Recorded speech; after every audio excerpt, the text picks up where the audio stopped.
everybody. Welcome back to the MPF podcast. My name is Brad Nordstrom, owner and operator of Maximum Performance and Fitness in West Fargo, North Dakota. And I am Levi Nordstrom, college student majoring in communications at NDSU. First energy drink of the week. Wow. I've been looking forward to it. You must have had a good rest over the Thanksgiving holidays to when you went back to school. You were good to go. Yeah. Energy was already supplied, so I didn't have to have an energy drink. But I have an Alani today, something a little bit more entertaining. I'm shaking a little sparkling protein again from Gourmet Genius or Genius Gourmet. Little 30-gram blue raspberry lemonade. Didn't really want an energy drink. Might ruin my nap. So yeah, this is, I don't know. It's still not 100% sure what to think of these. I feel like if it was a hot day or you got done with a workout, you could slam them down pretty good, but it's okay. It's gotten less sparkly to me, Yeah. less fancy, not as enjoyable as it was when it was I noticed hotter that. out. I went into the fridge the other day and there was one that was had about a half an inch gone from the top. I'm like, well, Levi obviously doesn't like these anymore. Well, it's not bad. It's just like super sour sometimes. So I don't know. But let's dive into the topic at hand today, which is how to prepare for an upcoming sports season.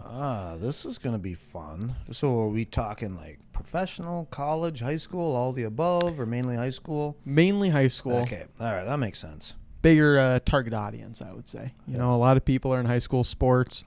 Thought it'd be fun to mix it up, go maybe a little bit younger with the target audience this week, talking about how to prepare for upcoming sports seasons for really any sport.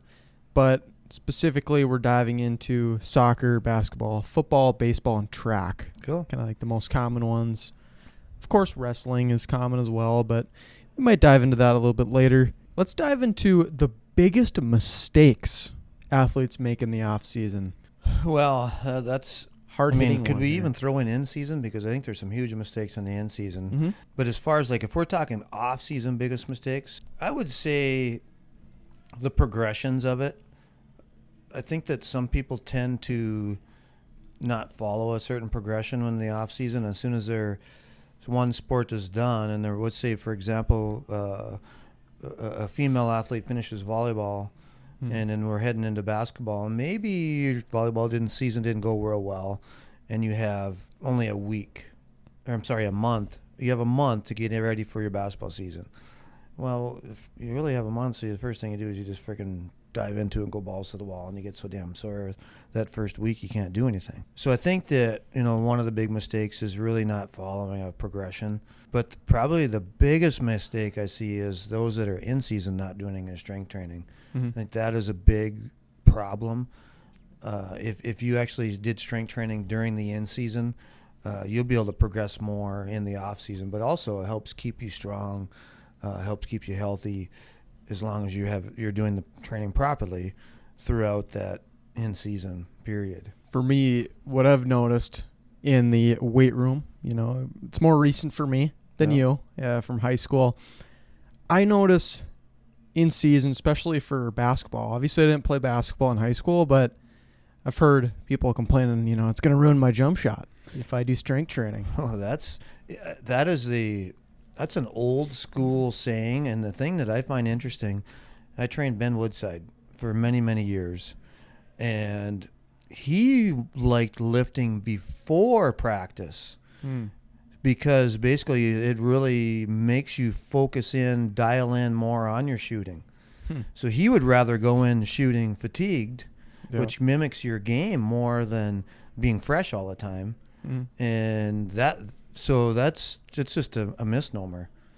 And I think, along those lines of in-season strength training, the other problem that's a big mistake is being inconsistent with it. You're going to get sore all the time. Well, you shouldn't get sore if you're consistent with your strength training. And then you obviously got to know your progressions, and you can't just max out all the time in season either. Your focus at that point is your sport. Yeah.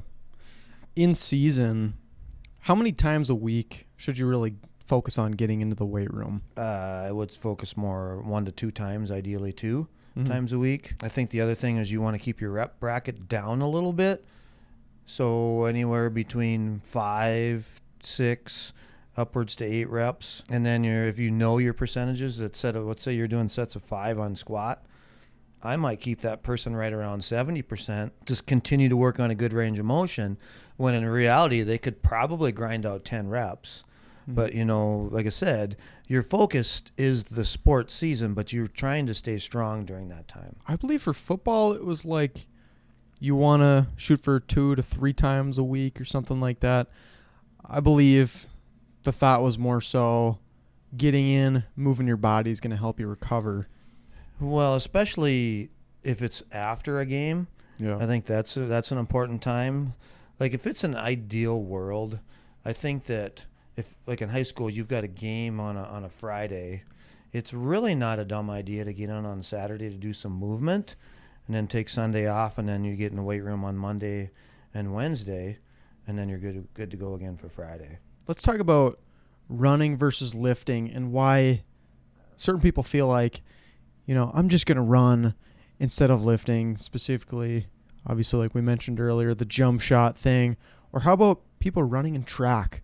Simple things like that where track, if you're a runner, why is it important to also incorporate some, strength training? Well, that's a great question. I mean, the biggest point is when you get stronger, you're able to put more force into the ground. So, for example, for sprinting, that's why the strength training is so important. And whether we're doing our squats or our power cleans or whatnot, is we're working on getting stronger, more powerful, so that we can put more force in the ground, which will propel us forward faster. So that's where strength training is super important. Like, for example, like you talk about track, whereas if we're just running, you're not going to get that. Your technique's going to get more efficient. And hopefully, if you're going through the right channels, your technique will get more efficient, so you should get a little bit faster. But if you combine that technique running with strength training, you should be able to go into that next season quite a bit faster. I feel like it's a lot easier for people to do strength training when they're in like football and baseball, because you're throwing the ball or you have to block somebody in front of you. But like soccer, basketball, track, I feel like it's more of a tough sell. I could see that. That's probably a good way to say it. Do you have to like convince people at all? Like as a trainer or owner of MPF, do you have to like convince people in a way like you should come in during the off season and, focus on maybe working on that explosion with cleans and all sorts of different resisted runs and just different things instead of just focusing on, let's increase my cardio? Well, I think the toughest sell is, to be honest, probably with the volleyball players. And the reason being is there's honestly hardly an off season. Yeah. Because they finish their high school season, they maybe have a month off, and then they're into their travel volleyball stuff. And then they do it all summer as well. And so that's probably the toughest sell, is to make sure that those clients understand, hey, you're going to get better on the volleyball player on the court playing, but you've got to continue to do your strength training for whether it's injury prevention, number one. That's really the main focus of strength training, is injury prevention. Otherwise, I mean, you can be as strong and athletic as you want, but if you're hurt, well, then it doesn't really matter because you're going to be on the sideline. The best ability is availability, quite literally. There you go. So, especially with those volleyball girls, it's like that strength training aspect is super important. And so is it a challenge? Not necessarily. The challenge is being consistent. You really kind of don't want to do it one day. Well, guess what? Next thing you know, you're not going to want to do it another day. Now we haven't been in for 3 weeks. And then you think, well, I should be able to do what I did when I left off. And then you get so darn sore you can't do much in practice and whatnot. So you got to stay consistent throughout the year with it. With helping out for a few volleyball games, what I gathered was, I would say outside of, the technique and understanding the game, it's very important to understand, the technique involved with sports. Explosion was without a doubt like the most important thing. You're vertical because you have to be able to block these shots coming in, people trying to spike the ball over your head and all that stuff. Vertical is very important when it comes to volleyball. Yeah, absolutely. And that's where, you got to get stronger. You got to, whether it's your squats or your cleans or your variations of your leg movements, and then jumping. I mean, we'll do our plyometrics and challenge our clients, whether it's using the jump pad where you can actually see what your vertical jump is each day, or when you're doing hurdle hops. Well, you know that you've been jumping a 24-inch hurdle. Let's try to do 27 today. Yeah. So you can chart your progress that way. And I think the big thing with volleyball, as I look back, and I had one client in particular, she'd come in the day before games. She's like, I mean, we're looking at it. I said, I'll adjust my schedule so I can get you after a game. And she's like, I actually enjoy lifting before the game. I feel more explosive when I go into the game. And there's even some solid research with volleyball, even lifting in the morning before a game. And if you just know how you're doing it, you're going to go into that game and be more explosive. And you're not going to squat the crap out of somebody the day before a game, or that day of, or the day before. But if you understand how to do it, you can go into that game even more explosive. I mean, explosion's important for every single sport, though. Basketball, if you're only 5'11", got a good jumper, verticalize, you can dunk, Or even like the ability to change direction. Yeah. And you'll see that in volleyball too, is like how well can you move laterally too. And I think that's a big one that needs to be worked on, and whether it's technique of changing direction or just that strength levels too helps put that foot in the ground and get you to the other side. I came across this phase, little 3-step phase preseason prep, and it goes rebuild, refine, react. Ooh, I like that. So the rebuild part, that's kind of like the off season. You're building up your strength. The refine is in season, and that's sport specific. And then reaction is just understanding what's going on in the game, maybe your agility, but more so, in my opinion, that's in game, your reaction skills, how well you understand the game. It's like that's kind of cool. That's cool. It's it kind of covers everything in a way and simplifies it for everyone. Well, and I think that the challenge with a high school kid is there a true preseason, off season, and in season? Obviously, there's an in season. Is there a true off season? Well, I mean, football for the most part, that's going to be in the summer. Yeah. You maybe did track, and so you're coming off a track, and then you've got whatever, it might be 8 weeks. I'm like, all right, well, we're going to spend the next 6 to 8 weeks really working on strength training. And then as we get closer, we start to ramp up our conditioning and so forth. Yeah. But the challenge, like I said, is the high school kids as far as the training part of it is, do we have an off season? Or we just finished our volleyball season, and I've got 4 weeks before basketball. Well, the first couple weeks we probably should work on, we've got any tweaks we got to work on? And maybe we got some shoulder issues. We got to work on some rotator cuff work, and so you've got to take a little bit of time to work on the foundation, and then we can get back into it.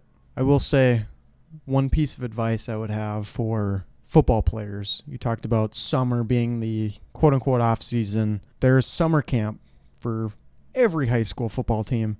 You go to the summer camp every single day. Because first of all, the coaches, they say, oh, there's no depth chart, all that stuff. They notice who comes to these summer camps. They'll take notes, maybe just mental notes, whatnot. Going to the summer camps, they're going to be, inserting play calls in every single week. It helps you kind of get a head start on the playbook, because it's a lot more complicated to remember a playbook than you think. And, I mean, if you know what you're doing every single play, you can react faster. You're going with confidence.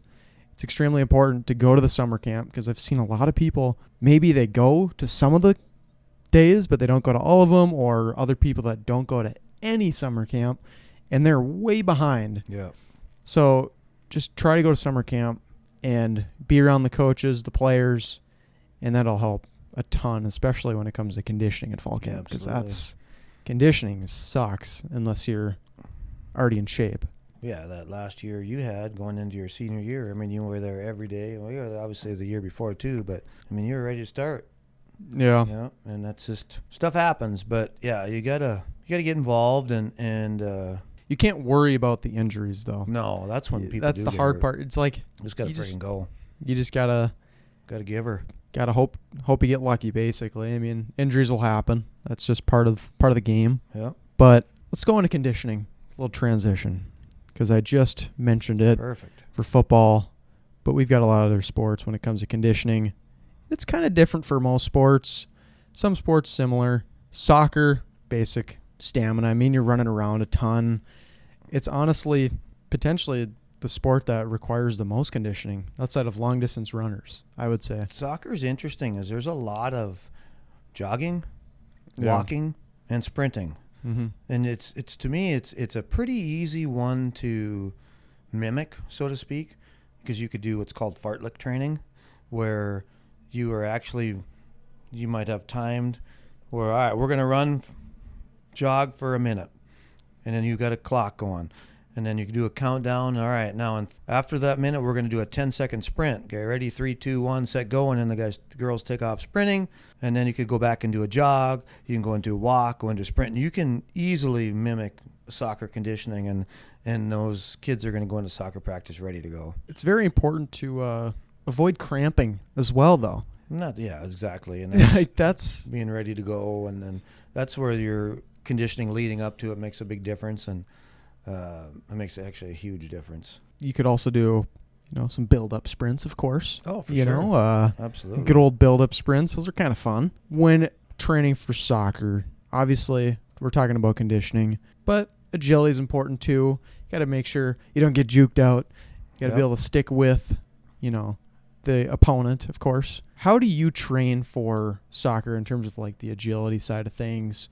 Or, do you do the cones, the 3-cone? Or what are the main ways to train for?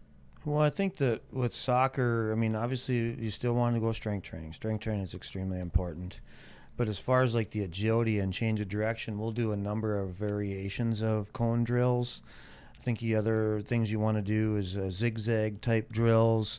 You can incorporate, like when you're doing your plyometrics, incorporate some lateral type bounding, pushing off and pushing your body lateral will help with your change of direction. Just going out and doing agility ladders isn't going to get you anywhere. Mm-hmm. I like to use the agility ladders as part of a warm-up. Yep. So a warm-up progression, and then we get into our cone drills. The other one that's kind of fun is to incorporate, I like doing a 4-cone drill, and you can adjust the distance however you want.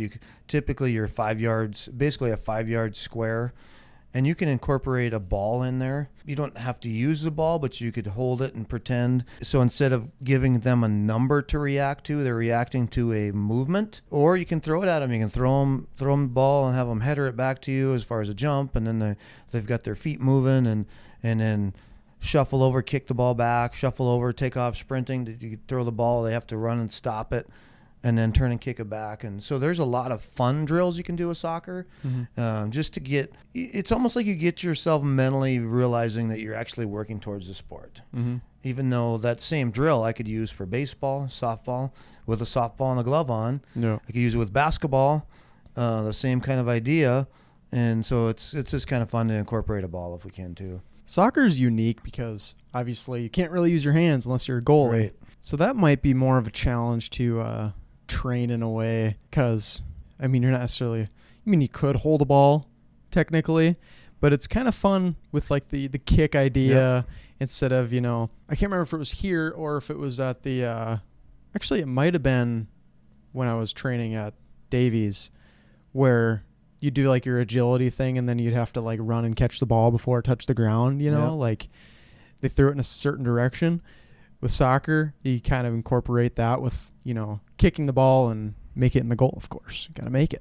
All right. Let's go into basketball. Little different, possibly. Anaerobic conditioning. Yep. And lateral speed. Basketball is, I really enjoy. I like working with everybody. I enjoy conditioning with basketball. I actually had a couple boys I trained all fall for about eight weeks leading up to their basketball season. And usually when I would have a kid with training, we would focus on not only strength training and plyometric movements and so forth with conditioning, but in this case, their dad wanted to focus on conditioning. Mm-hmm. And like my kids, they're not going to be the most athletic on the court, but you know what? I want them to be able to really give it when everybody else is tired. I'm like, all right. So we did a lot of anaerobic conditioning, but then I would incorporate a little bit of jumping in there while they're tired, which is still going to be some anaerobic, but just to work on a little bit of explosiveness while they're tired.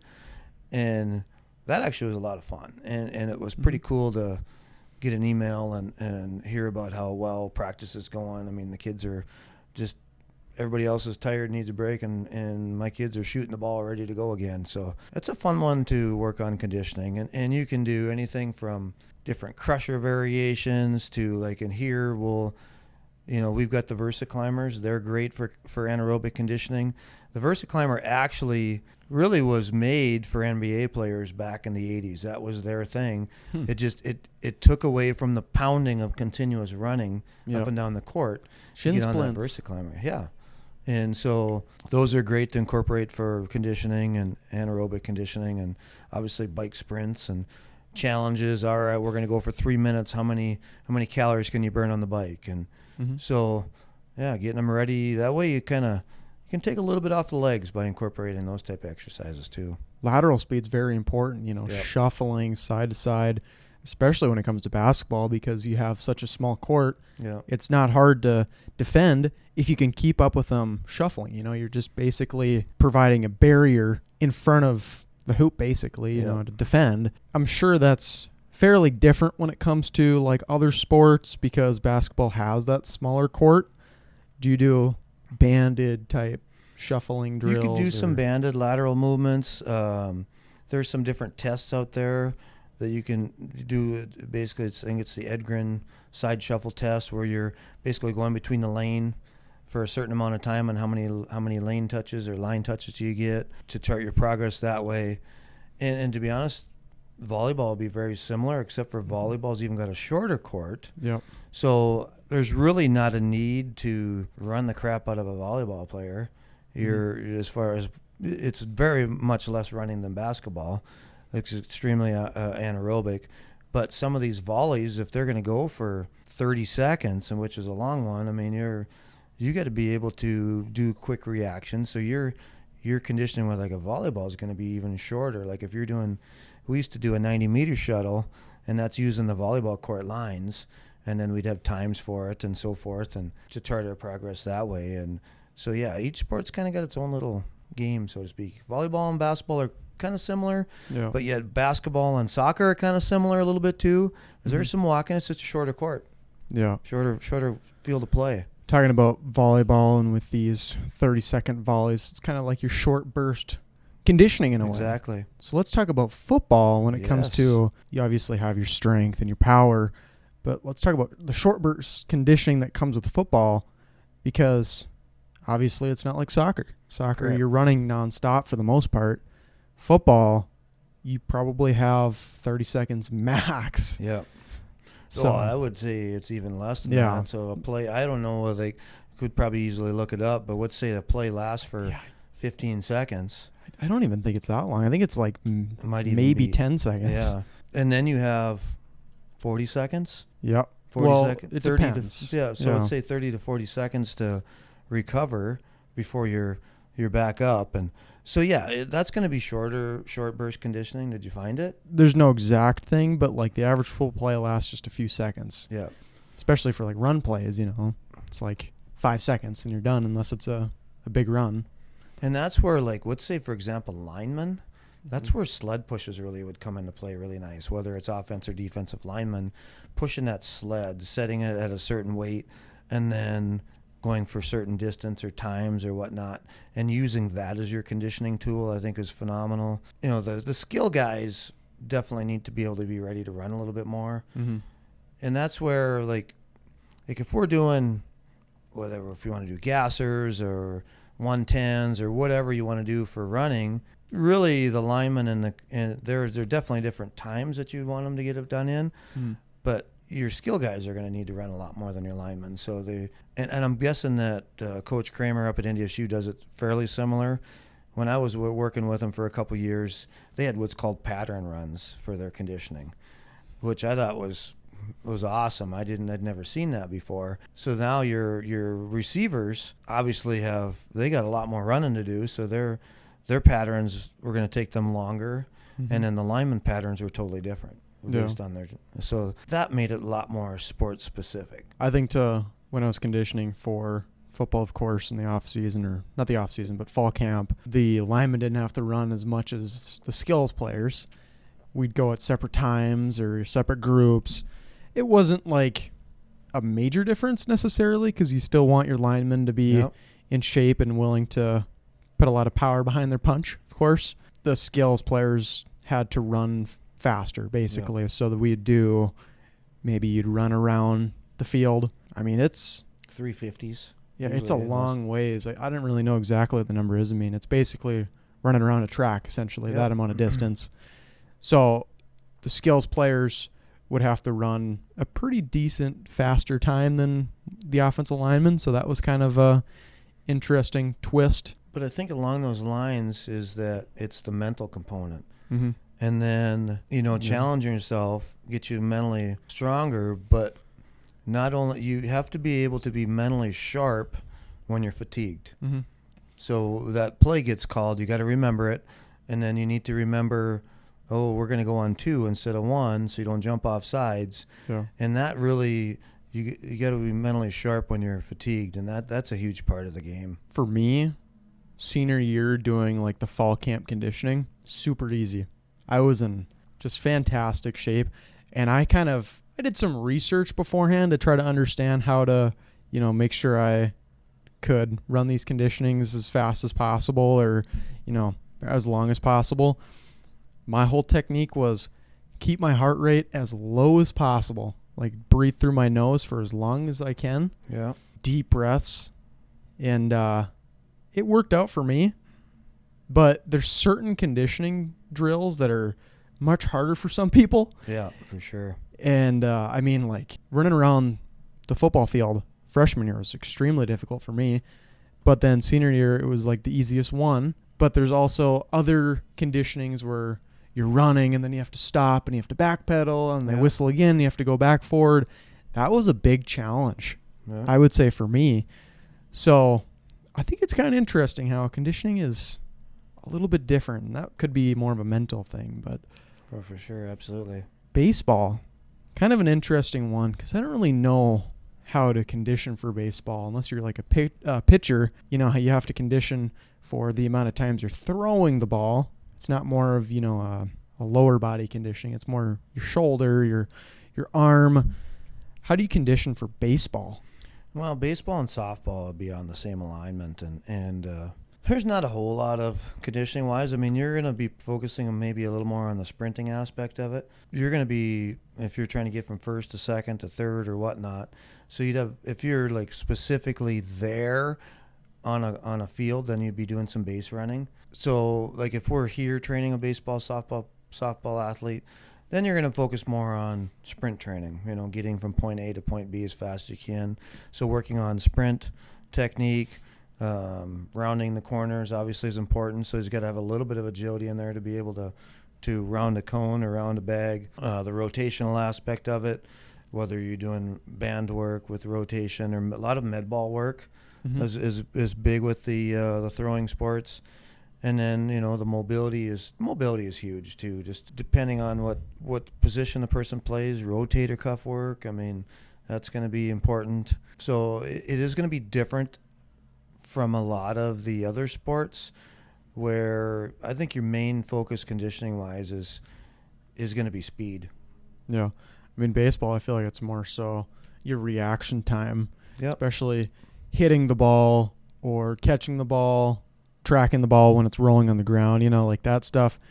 Obviously not really conditioning, but just a little note there.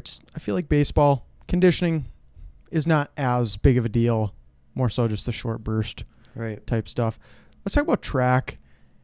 Obviously it's more event specific. You have your sprinters, your 100s, your 200s, then you have your long distance. You also have the field side of things. Yep. How does track really condition? I mean, like I said, it really does vary, but... Well, I think that, like, if you look at, let's say, the field events, you're going to do sprints. And it literally might be 10 to 15 to 20-yard sprints. I mean, just working on the explosiveness, whether you're doing the shot put or a discus or javelin or whatnot, it's going to be short, explosive movements. There's really no need for a shot putter, a discus thrower, a javelin thrower to go out and run a mile. It makes no sense. Mm-hmm. You work on explosive movements. 100 meters, 200 meters. I mean, the longer the runs are, the longer the sprints are. You have to do more anaerobic type training. I suppose most people are doing 100 and a 200. Mm-hmm. They're not going out too far. I see no reason for 200 meter runners to be running miles.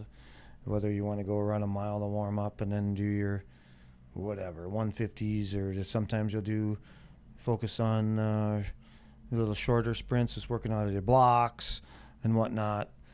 And then the 400, 800 meter runners, those guys you're going to do. You'll get a little bit of miles in there, and then you're going to work on more of your higher anaerobic endurance type movements. And then obviously the distance runners, you're putting miles in. We've talked about a lot of sports. I just want to quickly touch on cross training. How does that really work? Because I'm kind of curious about that. I've seen a little bit into like cross training. Let's say you're doing something related to conditioning for soccer, but like how important is it to maybe do a little bit of, I don't know, rotational stuff, just like something different? I just don't know how cross training really works. Whether it's soccer or whatnot, I think you think about cross training when a high school kids is kind of gives you a mental break, Mm-hmm. so to speak, of that sport you're in.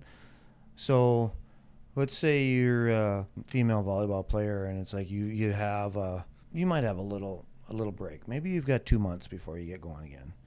Maybe the first couple weeks, maybe you get on there and you play some basketball. Maybe you go play some soccer. Maybe you used to play soccer when you're a kid, and just do something different for a little while to get your mind off of that sport you just got done playing for 3 months or whatever. Then you can get into your weight room training and so forth. I feel like it also might help with preventing injuries because you're not stressing that part of your body. You're giving it a little break. Yeah, you're right. You are giving the body a little bit of break, and I think that a lot of the times you see some of these overuse injuries is they are doing the same. It's just repetitive movements. They're doing the same thing over and over and over and over and over, and not allowing the body to recover enough is where you see a lot of these injuries. And if you hopefully you got some time. That's like a football player maybe doesn't play basketball, and the next sport is going to be golf or track or whatnot. Take a little time away and play some basketball and do some different things, and then you can get into the weight room too. It just gives you a little mental break. Let's go into mobility and injury prevention. Of course, big deal. You want to be able to avoid injury. Like I said earlier, your best ability is availability. And that's honestly true. How important is mobility when it comes to training for your sport in the off season, or in season as well? Getting the stretching in, making sure you're not getting too tight, because of course that also ties into injury prevention as well. How important is focusing on some mobility stuff when you're training? It's actually extremely important, and it's like you said, there's some stretching involved.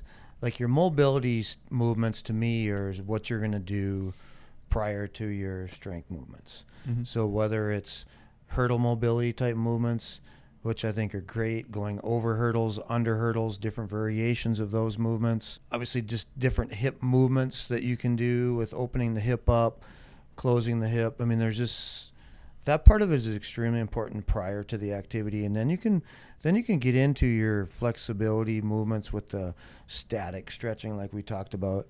That stuff can be done after your workout, after your practice, just to help with the recovery aspect. Your body's going to be more pliable after you're super warmed up. You're super, you're getting good and sweaty, and like, all right, now I can go ahead and do my static stretching, and that'll stick. But yeah, that mobility movements, and they can be simple movements, could be animal movements. You could do inchworms, you can do Spider-Man stretches, you could do crab walks. All of those type movements are just good for injury prevention and so that muscles move around the joint smoother and so forth. So yeah, it's important to do. Now I wanted to quickly touch on just some basic injury prevention. Knees and hips, I feel like, are fairly straightforward. Yep. You know, for knees, maybe you want to strengthen your core, open up your hips. It also kind of ties into hips, of course. Quad strength or just anything related. Hamstrings are a huge one. I see a lot of weak hamstrings as far as knee health. So you want those hamstrings as strong as you can get them. Everything's going to touch quads. So it's like, all right, we got to hit hamstrings. Hips are extremely important. You know, having good strong hips, and it's not, I'm squatting. Well, no, there's some other movements that we can do hip wise that'll work on that gluteus medius to help work on knee tracking, VMO strength. All of that's important. And then ankles, huge ankle mobility. Ankle mobility helps with knees.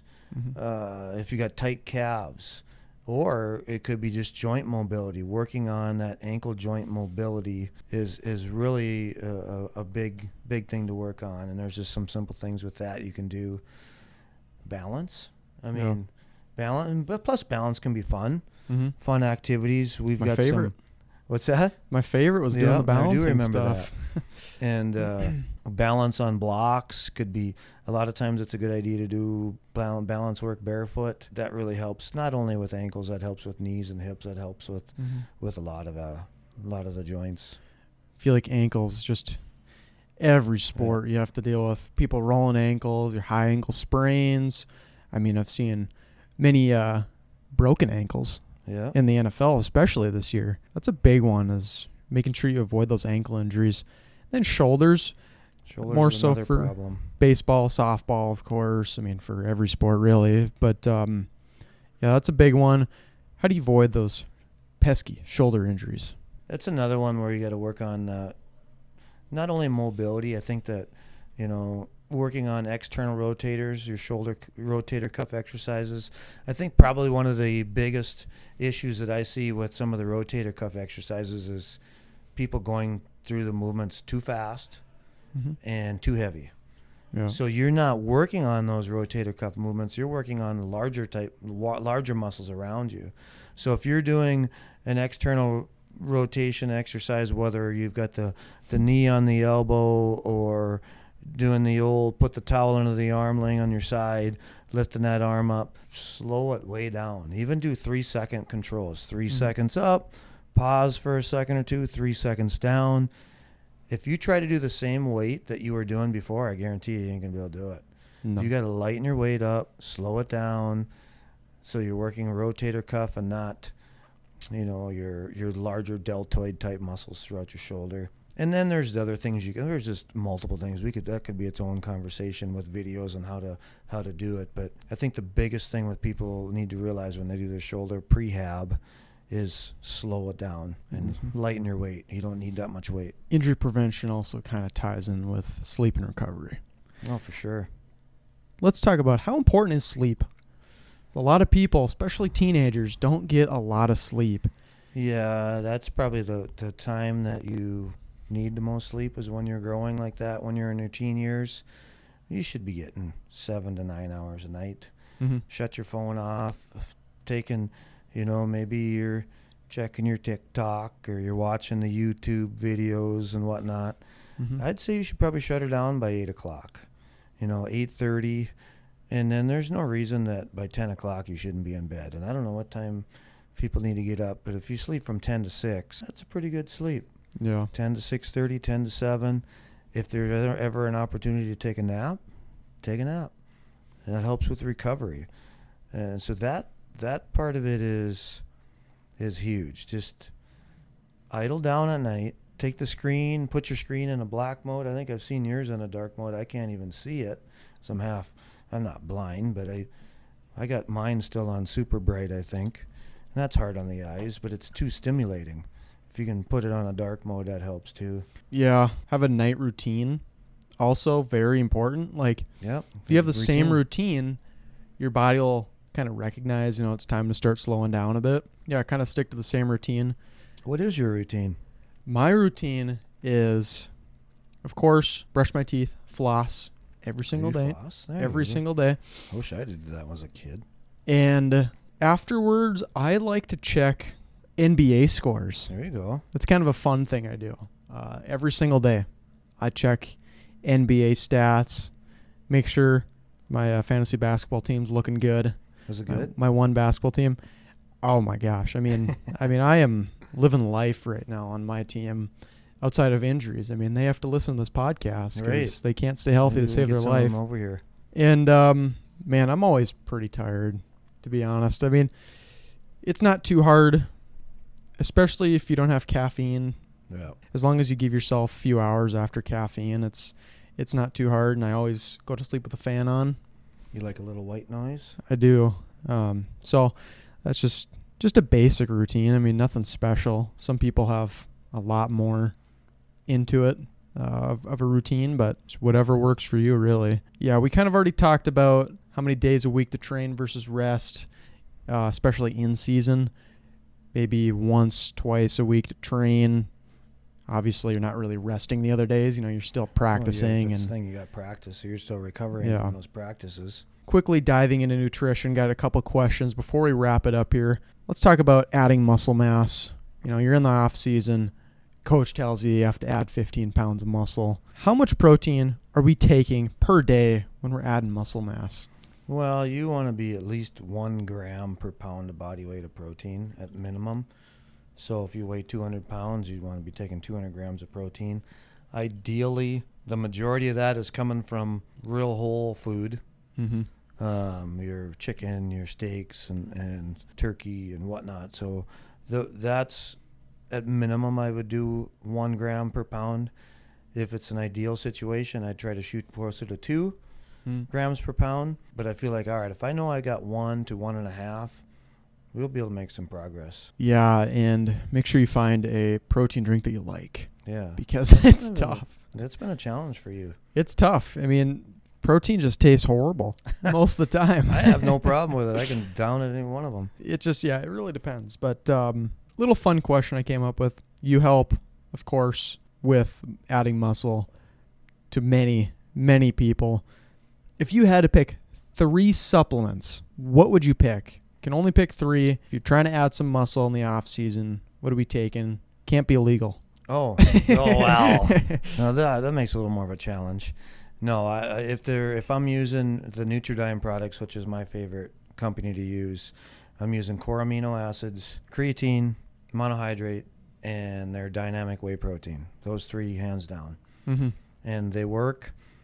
I actually literally just did an in-body scan for myself on Thanksgiving morning before I hit the treadmill, before our workouts, and I had put 2.5 pounds of muscle on in like 2 months. Yeah. And I feel like, all right, if I can do that at 51 and I'm not focusing on really eating an X amount of protein, I always try to eat a fair amount, and that's what I'm doing. I'm taking 10 grams of creatine, a scoop of my core aminos, and doing 50 grams of my protein dynamic whey after lifts every week. And I put that on, and somebody's in their teens, it's going to work. Yeah. Even better. It was not hard for me to put on muscle. That was the easy part, honestly.